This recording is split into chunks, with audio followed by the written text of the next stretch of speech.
These are a bitch to do. Sorry for the language.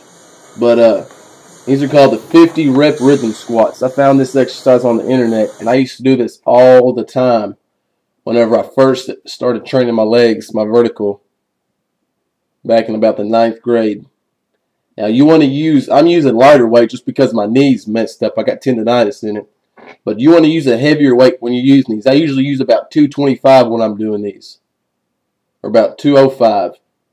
What you do is you do 50 total reps, and your legs will be numb at the end of it if you do them right. I do usually about only maybe one. If I'm feeling good, I'll do 2 sets.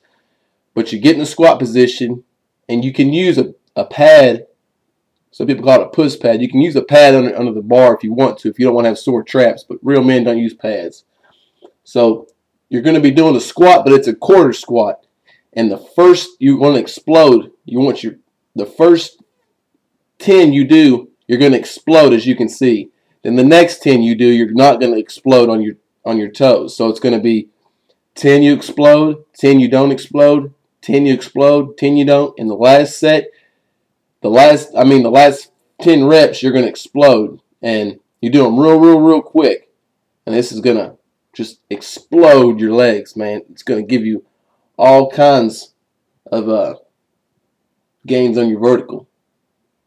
This is one of my top 3, I'd say, favorite exercises.